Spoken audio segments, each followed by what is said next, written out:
Initially सही लगता है कि पावर में जो पार्टी है नेचुरल है उसको ही देंगे, दूसरों को दिया है कुछ अलग वजह से दिया होगा। बिना ऐसा कोई बिजनेसमैन नहीं है बिना स्वार्थ के बिना लाभ के वो इतना ज़्यादा चंदा दे। ठीक है, थोड़ी बहुत हेल्प करना ठीक है, इतना करोड़ों रुपए का एक लॉटरी चलाता है बंदा, लॉटरी जो ट्रेड है वो बड़ा ही मतलब बैंड है। कर्नाटक में दिया, कहाँ दिया है? तमिलनाडु। तो उसने करोड़ों रुपया दिया, उससे क्या पता लगता है?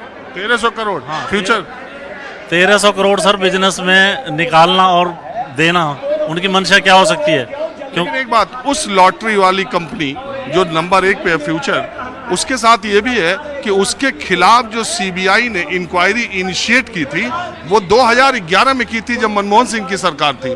उसको अभी की सरकार से जोड़ना ठीक है, ये बात ठीक है कि वो सीबीआई के केसों के आधार पर ईडी ने 2019 में ये केस लिया, 19 में ही इलेक्टोरल बॉन्ड आ चुका था और 19 से ही उसने खरीदना शुरू कर दिया। एक आदमी जिसकी प्रॉपर्टी, जिसका एसेट 400 करोड़ का ईडी अटैच कर रही है, वो बॉन्ड खरीदे जा रहा है। तेरे इससे ही संदेह की सुई जाती है, बाकायदा जाती है कि कहीं उनकी मंशा कुछ ना कुछ होगी भी पहले आप हमें फंडिंग कर दो, आगे आपका केस जो है ना वो हाँ उसे बर्फ में ये तो कयास लगाया जा सकता है। कयास इसमें देखो। आप क्या मानते हैं सर?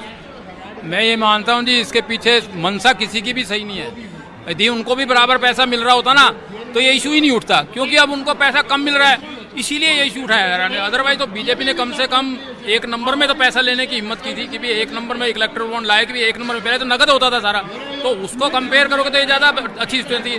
और जो रूलिंग में होती है पार्टी, देखो अपने आप उसको डोनेशन ज़्यादा आती है और इसके पीछे कोई रीजन नहीं है, खाली है कि हमको कम क्यों मिल रहा है उनको ज़्यादा मिल रहा है इसलिए उनको बदनाम करो, बस यही है मेन मकसद इसके पीछे यही है। बाकी तो बात ये है, एक मिनट, अरे रुकिए पहले। हाँ बोलिए।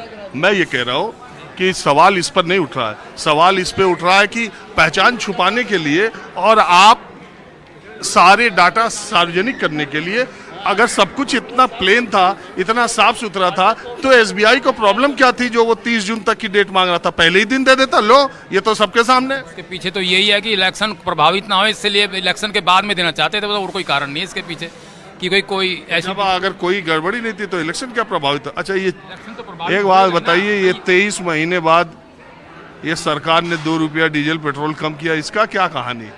ये तो सब इलेक्शन के प्रभाव होता है जी। सब इलेक्शन से पहले कुछ प्रोविजन बना के रखते हैं कि भी इलेक्शन से पहले कुछ लुभावनी चीजें कही जाएं जिससे उनको फायदा तो होता ही है पार्टी।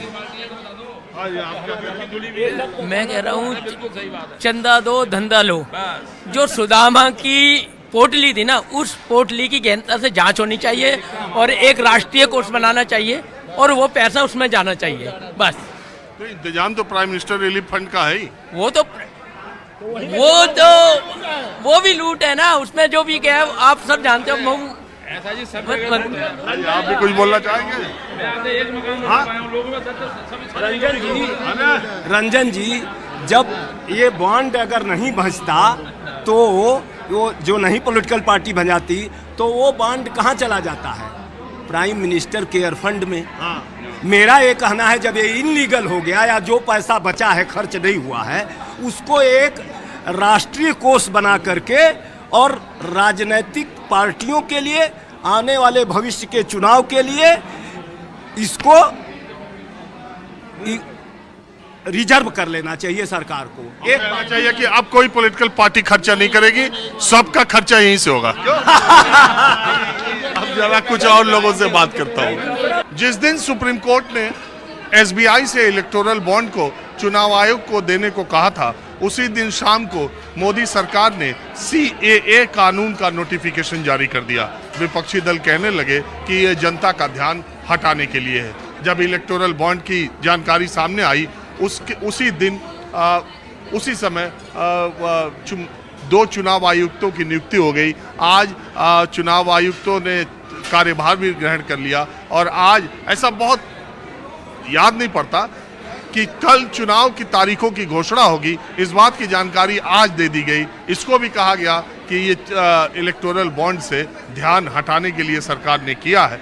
और हैरत की बात है कि ये जानकारी आ गई कि मॉडल कोड ऑफ कंडक्ट कल से चालू होगा, मैंने राज्य सरकार और दूसरे लोगों ने उसके लिए फैसले, मध्य प्रदेश की सरकार ने सरकारी कर्मचारियों का डीए बढ़ाने का फैसला भी कर लिया, 2 रुपये डीजल पेट्रोल का दाम भी सरकार ने कम कर दिया।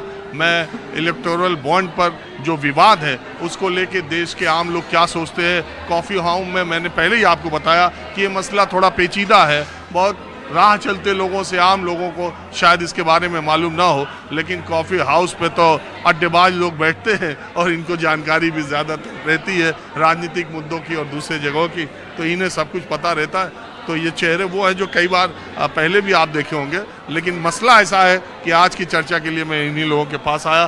तो आपका क्या विचार है इलेक्टोरल बॉन्ड पर? इसके बारे में तो मुझे इतना कोई नॉलेज नहीं है कि क्या है क्या नहीं है, मैं इसके बारे में नहीं बोल पाऊँगा।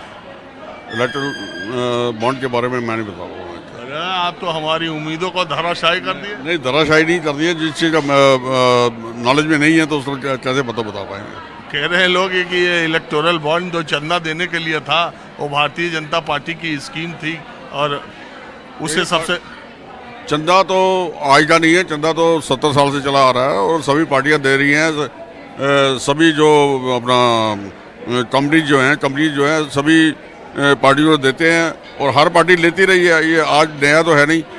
लेकिन इस समय जो है ये डिस्क्लोज हुआ है या जो सुप्रीम कोर्ट ने वो किया है, सुप्रीम कोर्ट को अपील की है इन्होंने अपने गले अपने फंदा डाल लिया, अपने गले में अपने फंदा डाल लिया। ले सब रहे हैं, सारी पार्टियों में नाम है, सबके पास चंदे जा रहे हैं। तो मेरे हिसाब से तो इसको मुद्दे को उठाना जो अब इस समय तो ठीक नहीं था, अगर उठाया है तो उसका जवाब वो देंगे जो भी है। आपको लगता है कि आप भी मेरी कोई कोई जानकारी नहीं?